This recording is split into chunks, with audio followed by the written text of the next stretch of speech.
media availability. You're going to hear from Adam Laughlin, Interim City Manager, in a moment, followed by a few remarks from the Mayor, and then we're happy to take all questions from the media who are online. We'll take one question and a follow-up, and then do any further tidy up on questions that you haven't had an opportunity to ask before we close.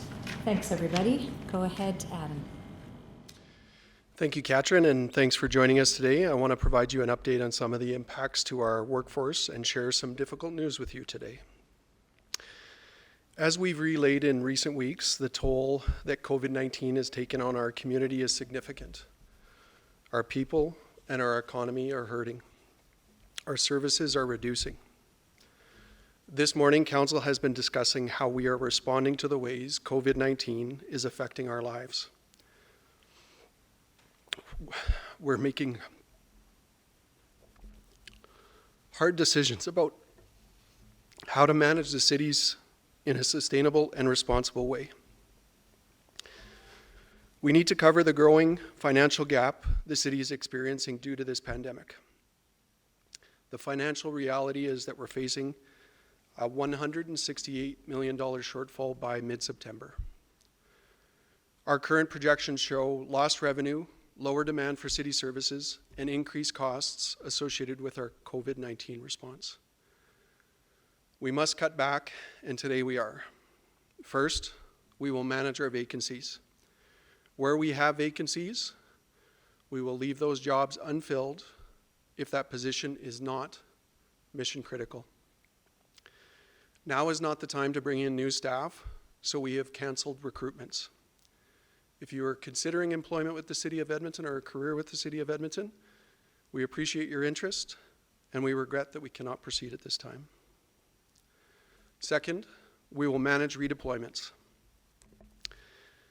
Some staff have already been redeployed to support our COVID response. We thank them for their flexibility.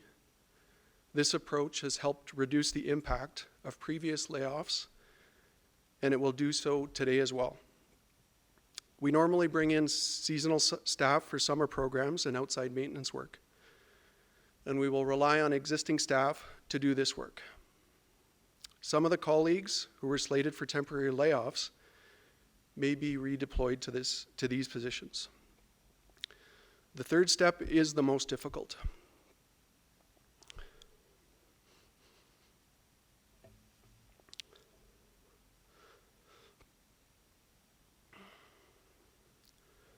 Today, the city provided notice of layoff to nearly 900 employees across the corporation.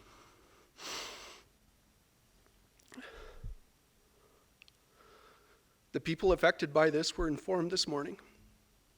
About half of the staff are transit operators, and their notice is directly related to the temporary reduction in transit service. The others provide public-facing services like community liaison and internal-facing work like administrative support, human resources, technology, training, and data analytics. A few are short-term staff, and their employment has ended with the City of Edmonton. The decision to lay off these employees does not reflect the quality of their work or the value we place on them. The decision is driven by our current financial situation and by the reduction in services we provide. Fourth, we're introducing a voluntary component to this. The city has heard from some employees who prefer to be laid off rather than come to work during this pandemic. They have their own reasons for this preference, and we will try to accommodate their choice the best we can. While our total numbers will not change, this may bring changes in which staff are considered for temporary layoff. Only those who are doing the same work as those who are being laid off are eligible. The decisions today were difficult, but unfortunately, they are necessary. We have considered resources we need to keep our 73 lines of business running. In all, more than 2/3 of our businesses have made workforce changes. Some areas of the city are completely shut down, while others are working on a modified or scaled back arrangement. Others are providing services online or by phone with staff working from home. We are all stewards of the City of Edmonton, and we need to think about the long term. We are facing challenges as we respond to the pandemic, and we will face new and different challenges as we relaunch programs, as we recover, and as we reimagine our services in a post-COVID-19 world. These phases of work will require resources both financially and from our workforce. As we move forward, we will determine our staffing needs and recall staff where and when it is safe to do so. We know how hard it is to lose a job, especially one that you love. And we want to do our best to soften the blow for our affected employees. Right now, we are working with the federal government and with our union partners to clarify and provide information about the financial assistance that's available to our affected employees. It's disheartening to not have a clear answer on this about exactly what will happen. But I will tell you what we do know. Currently, the federal government is not allowing the city to apply a supplementary unemployment benefit, what we refer to as a sub, to top up the Canadian Emergency Response Benefit, or referred to as the CERB program, that affected employees are available to receive. We're doing two things to try to get clarity on this. First, we are advocating to the federal government on behalf of our employees. Second, we will introduce an allowance for employees to soften the blow.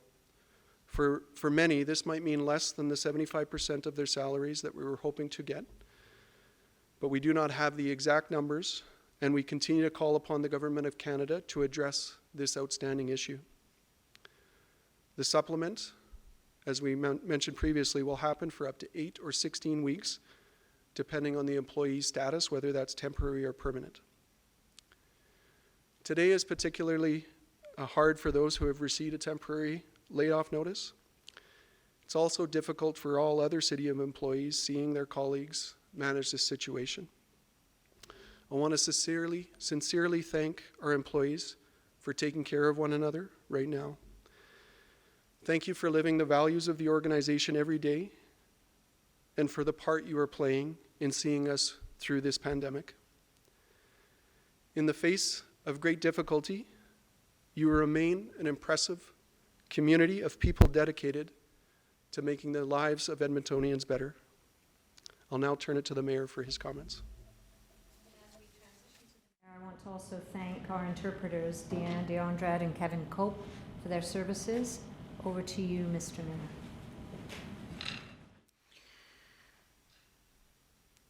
Well, as Adam indicated, today's decision to temporarily lay off more City of Edmonton staff is a difficult one. It's heartbreaking for staff members, our colleagues, and their families, and it's heartbreaking for decision makers. And I got about 1,000 hugs I want to give to our staff, to Adam, to his team, but not allowed to do that right now. So clearly we feel for all of the staff who are affected by this unfortunate decision, and we are doing our best to soften the financial blow for employees and to ensure that they're taken care of during this very difficult time. Again, I want to thank our labor partners for being reasonable and compassionate and collaborative as we've worked through these very difficult decisions affecting staff and their members. And just building on what Adam said, I really do hope that the federal government can find a way to support municipalities like the City of Edmonton, who are trying our very best to support our staff in these difficult points of transition. Again, cities are falling a bit through the jurisdictional gaps because we're not eligible for the 75% wage subsidy program, and because we're also not receiving aid that would allow us to keep people employed. And so the least the federal government could do would be to allow us voluntarily to support our staff without clawing back their emergency relief benefits against the city's top-up. So as I also mentioned last week, Council itself is also committed to looking at our own office budgets to see how we can reduce expenditures during this time. And over the weekend, Councillor Knack, as chair of the city's Council Services Committee, and myself on behalf of my office worked together to ensure that we're doing our part to help the city weather these financial challenges. And I'm pleased to report that what we were able to tabulate at this morning's council meeting and put in the form of a motion that has not yet been voted on, but which I support and I believe council will support, is a further reduction of expenditure of $695,000, which is roughly 10% of the city council and mayor's office discretionary budgets, and I'm fully in support of this motion. It's just a drop in the bucket in a $3 billion budget, but we felt strongly that we had to do everything we could to reduce our budgets as well. Obviously, travel is down, other costs are down, so we're doing our best to do our part. So in the presentation this morning, you'll note that and the motions that are before us, city administration is proposing reductions or delays in spending that offset more than $120 million worth of tax-supported operations at the city. There's additional changes to utilities and other non-tax supported operations, but as it relates to the property tax levy, over $120,000, or pardon me, over $120 million worth of reduced expenditures.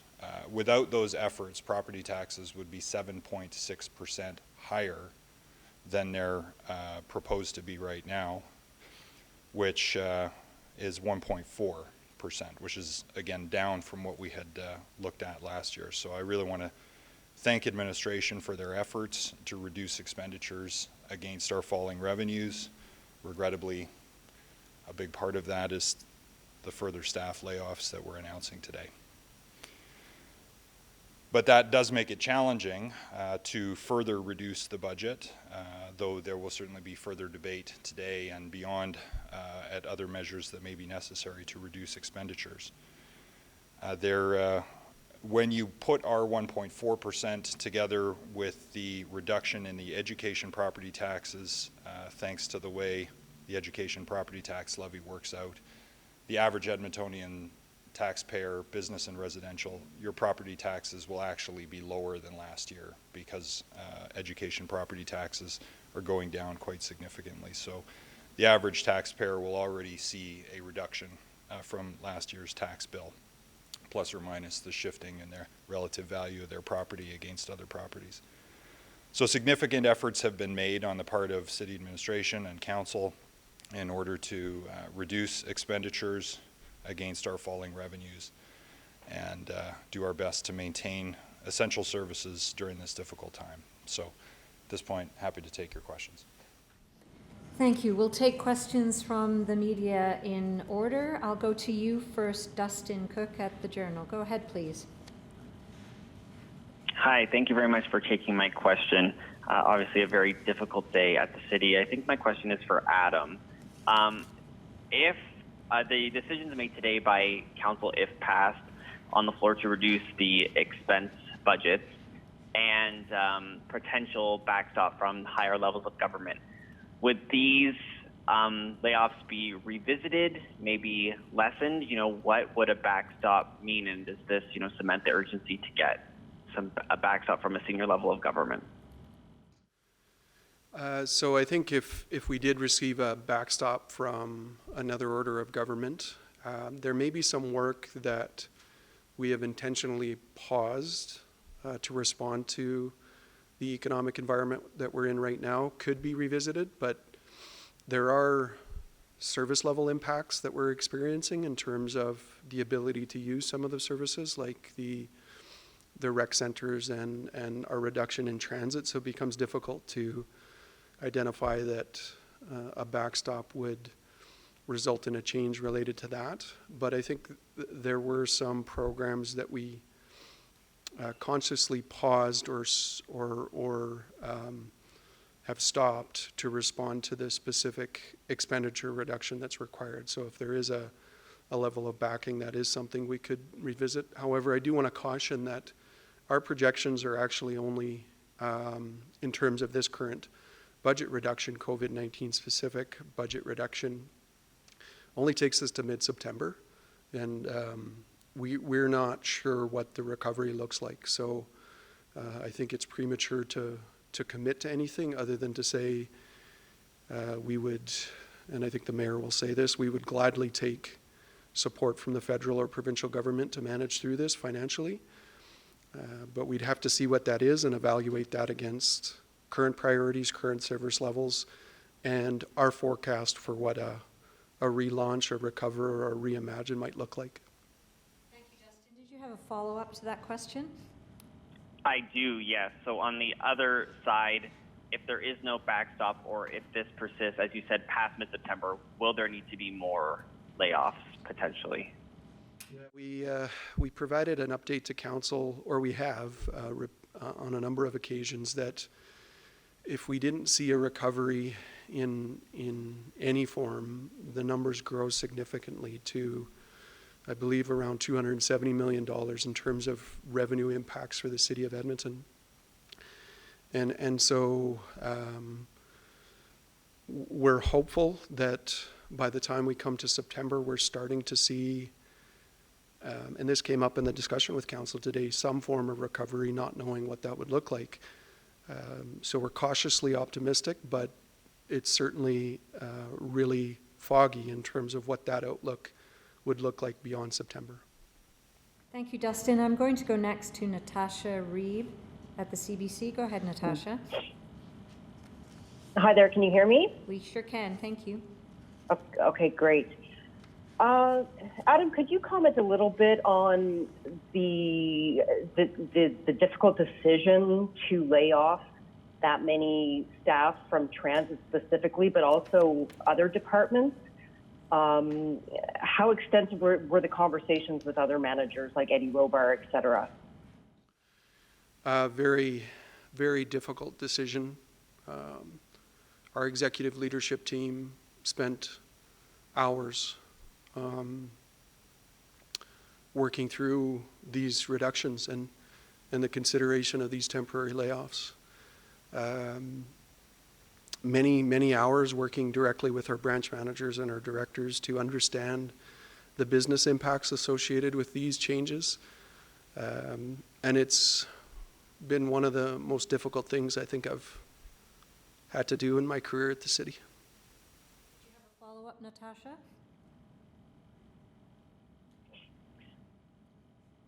No, that's okay. I think Dustin. No, that's okay. Dustin covered what I wanted to ask as well. Thank you. Terrific. Thank you. We'll go to Jeremy Thompson next, CTV. Jeremy, go ahead. Hello. I think my question is also for Adam. My question is, if I remember correctly, the first round of layoffs at the city at the end of last month were meant to kick in around the 13th or 14th of April. I'm just wondering, how has that program gone? Is that running smoothly as far as getting those employees the percentage of their pay that they were promised? Is that going well? And also, is this wave effective immediately, or is there also a bit of a delay before people are no longer coming to work? So the first question, there are staff that have been laid off as part of the first wave, although there was good uptake on the redeployment option that was provided to staff in terms of supporting other areas of the organization that have experienced some pressure.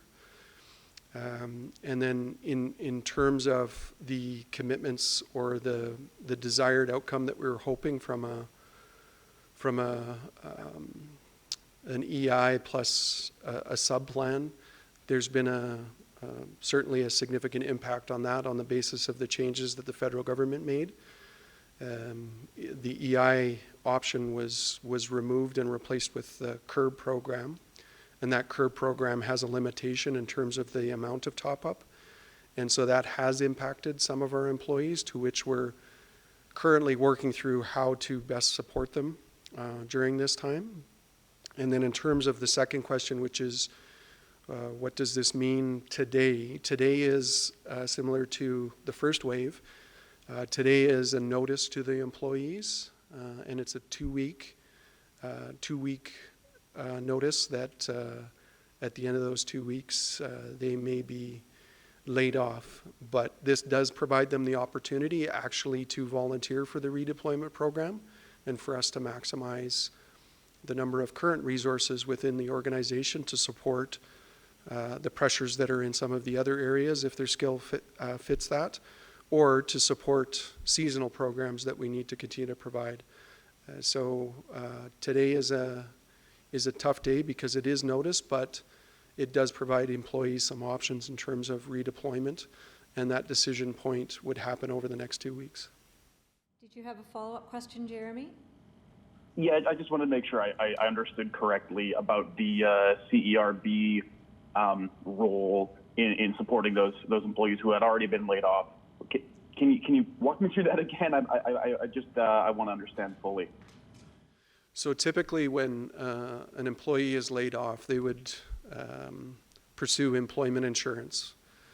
And our assumption on the first wave of layoffs was that that would still be available to our employees. And we also registered with Service Canada a sub-plan that would essentially match an employee's salary to the tune of 75% while they were temporarily laid off. Midstream, the federal government changed the ability to apply for EI and actually removed that and shifted everybody to the CURB program. The CURB program is a flat rate. It's actually $2,000, and it allows an employee top-up or sub-plan of only $1,000. And so for some of our employees, that may not meet our previously identified 75% of their salary. And so we're strongly encouraging the federal government to reconsider the CURB program for a larger top-up for municipalities so that we can honor the agreements that we came to with our union partners and the commitment that we made to our employees. If we are not able to, or the federal government doesn't permit that, we may need to revisit some of the decisions that we've made, or we may need to adjust some of the layoffs that we've identified. So we're strongly encouraging, and I know I have and the mayor has encouraged the federal government to open up the program to provide a larger top-up for municipalities. And it's not actually different than what they're offering for small businesses through other support programs. Thanks, Jeremy. We'll go next to Vinesh at Global. Vinesh Pratap, go ahead, please. Hi, yeah. This is a question for Adam. I want to switch subjects here just a little bit, but still related to COVID-19. We are seeing that there's kind of an underground economy surfacing related to personal services, grooming, haircutting, things like that, and services being offered via online classifieds, obviously contradicting city requests and city orders. Is there anything being done to police that, to monitor that, or is the city kind of defenseless there? So just a point of clarification, Vinesh, while we did come out with an order around personal services, the province did come out later with subsequent orders that essentially covered that off. So if there are folks that are developing sort of underground services, it's actually in contravention of current provincial orders under the Public Health Act. In terms of our awareness, I'd have to take that back, Vinesh, and check in with our folks to see, are we seeing an increase in that and what measures we're taking to prevent that. That's all I can say at this point in time, but we'll be prepared to respond to that once we dig in a little further. We'll happily follow up with you on that, Vinesh. Did you have a supplementary question? Yes, I do, and this is for the mayor. So, Mayor, with respect to how difficult these negotiations, these deliberations have been, some people at home, as they look at their property tax bill to come, they're wondering, how will I be even able to pay for what's on the table, even with the proposed reduction? And, was there any way to, get it to zero, or, is this the best that council can do at this time, considering all the pressures you guys are facing as well? Well, I'd start by reminding you that there have been reductions in expenditure already that are equivalent to 7.6% in property taxes, and that's before city staff brought it down another 0.7 more or less. Short of laying off more people who are still working actively delivering service right now, or significantly cutting back on the infrastructure budget at precisely the time where we need to sustain that private sector employment and not undermine stimulus and recovery or fall behind on our infrastructure agenda. Those are more or less the big levers council has available to it. Again, combined with the education property tax reductions the province is putting through, the net tax bill will actually be reduced from last year by 0.8 or 0.9%. So effectively what people see all said and done will be a modest reduction from their bill last year, which, considering that we're forecasting being anywhere between $90 and $260 million underwater on the revenue side, is pretty extraordinary to have it net out with all of the other reductions that we've made.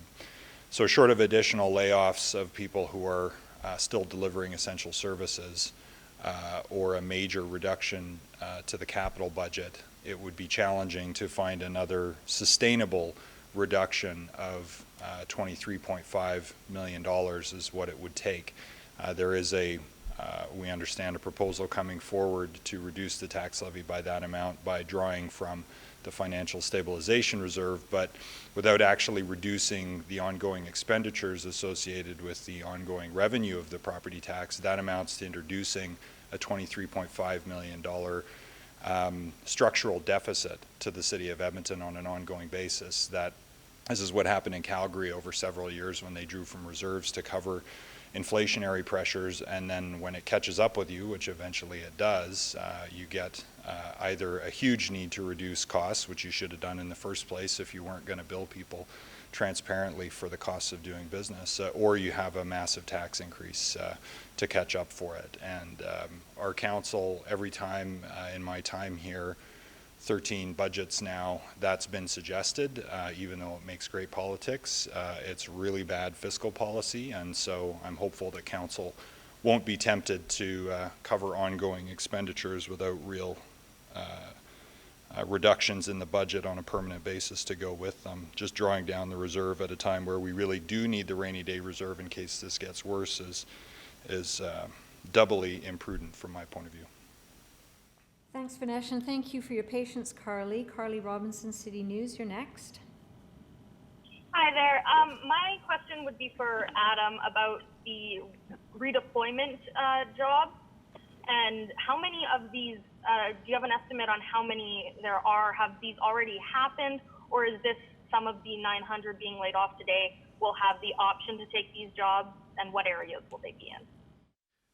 So some of it happened previously with the 1,600 city employees that were temporarily laid off in the previous wave.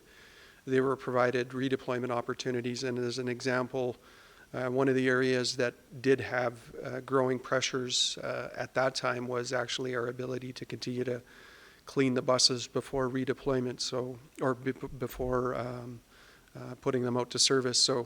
So there were staff that were redeployed to support that. This next round, I think a big draw will be based on the seasonal requirements of continuing to provide services at the City of Edmonton. So one example that comes up regularly is from a maintenance perspective in either our turf or roadways, that typically we lean on a lot of seasonal staff to support that. So those positions wouldn't be backfilled, and they would be redeployed from staff that are on the redeployment list, either from the previous wave or for this wave of notices that went out today.